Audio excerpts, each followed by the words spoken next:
Welcome back to the Red Path. Today, we're taking an in-depth look at the Daemon Prince, the Prince of Daemons.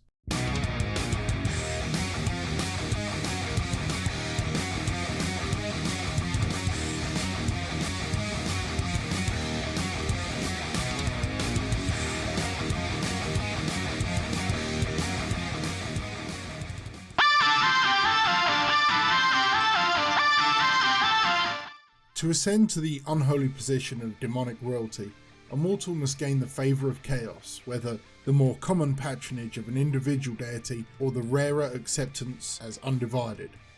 Only one prince is known to possess the chaotic blessing, at least initially, of all the gods, Be'lakor, and through his power and accomplishment, the gods themselves decided never to fully bless another individual again with all their powers.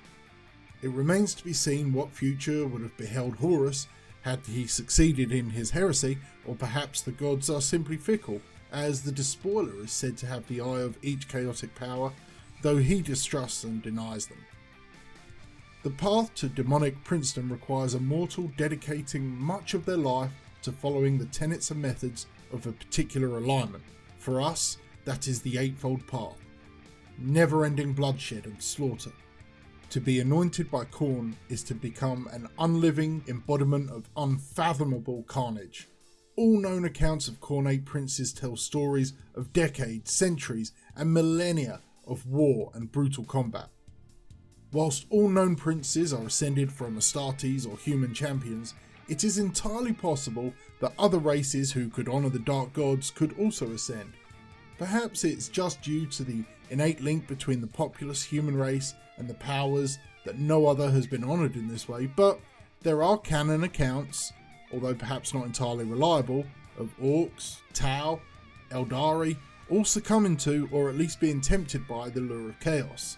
No matter the species of the ascended, becoming a prince brings great reward, often with the gift of flight, great resilience, redoubling of strength, and retention of the ambition and tactical acumen of their former selves. Nevertheless, a prince will often spend most of their time within the warp, governing their own demon world, warring with other factions, and only crossing into the material plane when commanded by their gods or some strategic purpose to serve chaos is achievable. On the tabletop, the Daemon Prince for World Eaters has seen a fair amount of play over the last few years. It's always been a bit of a fan favourite, being one of the few truly unique options Chaos Marine players have that Loyalists do not. Let's take a quick look at the data slate, then discuss weapon options, warlord traits and the like, and what I think some of the best builds are. Then we'll do a quick comparison to the Death Guard Prince and what I'd like to see in our next codex. Without wings, the Prince has 8 inches of movement, 2 up weapon and ballistic skill, strength 7, toughness 6, 8 wounds, 4 attacks base, leadership 10 and a 3 up save. It gains Death to the False Emperor, a 5 up invuln save, and when aligned to Khorne, an additional base attack. The Prince also offers rerolls of 1 to any friendly Legion and Khorne Demon units within 6 inches. At 150 points base, with a weapon tax of 10 to 15 and options for wings at 35 and a warped bolter at 5, you're generally looking at around 200 points for this beast. A little pricier than late 8th edition and honestly overcosted a little, but still pretty reasonable, certainly within the right ballpark. Rather than making it cheaper, they just need better codex rules, but we'll get into that later. Weapons wise, they come with 1 Malefic Talon and may add a second for 15 points, or instead take a sword or axe for 10 points. The dual Talon build was very popular during 8th edition, but has lost a little bit of favour in 9th due to damage reduction being fairly common. The Hellforged Sword is Strength User, AP -2 and damage 3, and can be replaced by Zal the Wrathful if desired. The Demonic Axe provides +1 to Strength, -3 AP, 3 damage. It does subtract 1 from the hit roll, and it could technically be replaced by Uloka the Black Axe, but if you want to do this, please comment below, we need to talk. The Warp Bolter at 5 points is pretty tasty, and I never leave home without one. I always insist my prince is carrying one as well, at least when he gets on the table. At Assault 2 with Strength 4 -1 AP and 2 damage is pretty damn solid, especially when considering some of the other buffs that can be stacked on top. A World Eater's Daemon Prince on the charge is rocking 7 base attacks with at least 1 additional Talon Strike. A sword should often connect 7 out of 7 times with the reroll, the axe a little less often, just over 5. The sword will wound Marine equivalents 4.5 times and kill almost exactly 3 of them, and deal 4.5 damage to a Toughness 8 3-up model, a Knight for instance, and can also kill 5 Guardsmen. The axe will wound Marines 4.5 times as well, and kill 3, but almost 4, and it'll also deal 6, almost 7 damage to a Knight equivalent, but it does only kill 4 Guard. Whilst this seems to favour the axe, and honestly it's probably the better choice, I've not factored in the fairly common access to the 5-up invuln saves on large units or characters, which will certainly drop the efficiency of the axe a little. Against anything where the AP is equal on these 2 weapons, but the wound roll in favour of the axe, the damage will be more or less mathematically identical. The axe's hit is negatively modified by 17% versus the sword's situationally negative modifier to wound at 17% as well. For consistency, the sword is better, but if you focus fire your prince to go axe an enemy a question, I'm sorry, then, well, they'll perform better.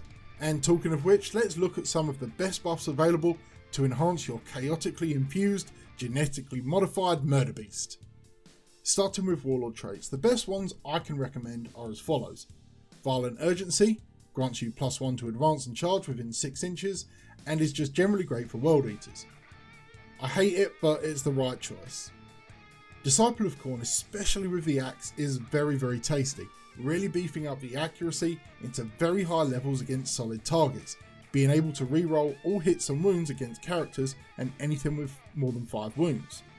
I also think Battle Lust, which is one of my personal favourites on Terminator Lords, can do some work with a prince, but it does depend on your list style.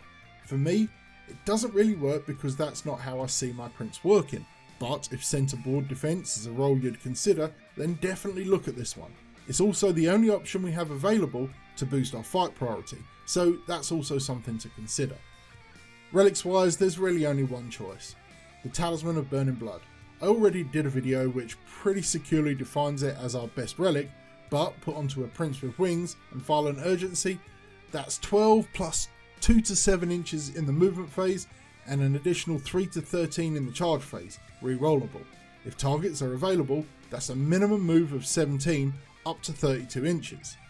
There's very few Chaos Space Marine stratagems that can be used on a prince, but Faith and Fury gave us access to the following, and they're definitely worth remembering. Skulls for the Skull Throne is vital to remember, in fact, as the prince will likely often kill enemy characters, and those extra CP are always enjoyable. Kill Main Burn does work for the extra 3 inches on the Consolidate move, but as you cannot fight again with the prince, not necessarily the most efficient use. Wild Fury grants an additional point of AP, turning the axe into a full-on melter, and Scorn of Sorcery also works well on a forward-facing prince. When it jumps into the enemy lines, it's going to be able to deny a lot of powers. But how would I build my prince? Wings, Warp Bolter, Axe, Disciple of Khorne, Talisman. Simple, effective, killing. Following discussions with a few players getting a lot of use out of their princes, I've taken some advice on board and planning to use him as a mid-game missile to be flung forward as their nuclear option. After the skirmishing is done and battle lines established, berserkers deployed to deal with securing points, but the prince can leap out of cover and with a decent advance be prepared to murder, death, kill whatever he needs to. The versatility of Disciple of Khorne allows me to target most anything and be happy to kill it. It ignores transhuman physiology on a 5 wound model or greater or characters, and it bypasses hit modifiers. It bumps damage output to now kill 6 guardsmen, like that's a big deal, but it does put out more than 10 damage on a knight. I think Violent Urgency may be the better choice for most World Eaters lists, but the style I'm focusing in on, if I include a prince, is to use him in a very specific way, waiting for that critical moment when a particular enemy absolutely, positively has to die.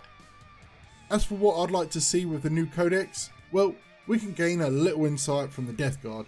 I expect a points drop of about 10, but perhaps having to choose between the wings and a warp bolter, we'll have to see on the choice front, but a 10 to 15 point reduction would be great. The Hellforged sword option should give us +1 strength, making it a better version of the current axe, whereas the axe looks likely to give strength +2, but only -2 AP.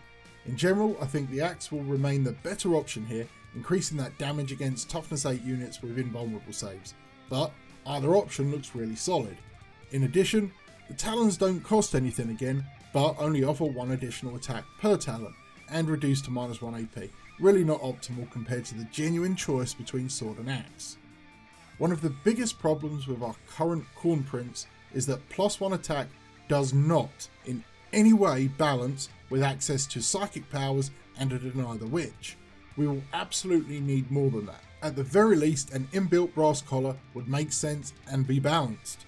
The base attacks look set to increase too, with Hateful Assault built in, plus another additional on top, so I expect we'll get at least 6 attacks.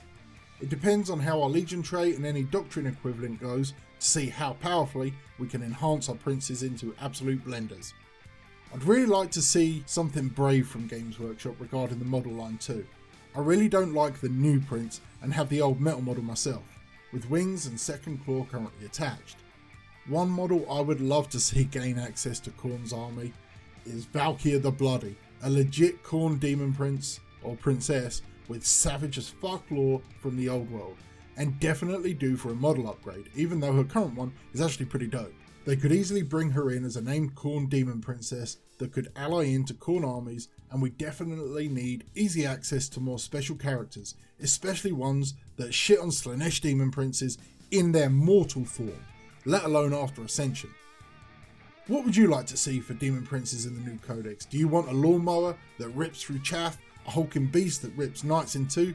Let me know in the comments and throw your suggestions out there. I always love to hear your thoughts. Okay, that's it for this one. I hope you've enjoyed it. If you have, well, please consider leaving a thumbs up and maybe hitting that subscribe button. And if not, well, leave a thumbs down and comment below to tell me why. That way I can try and improve it for next time. And until next time, stay healthy, stay safe, and kill main burn.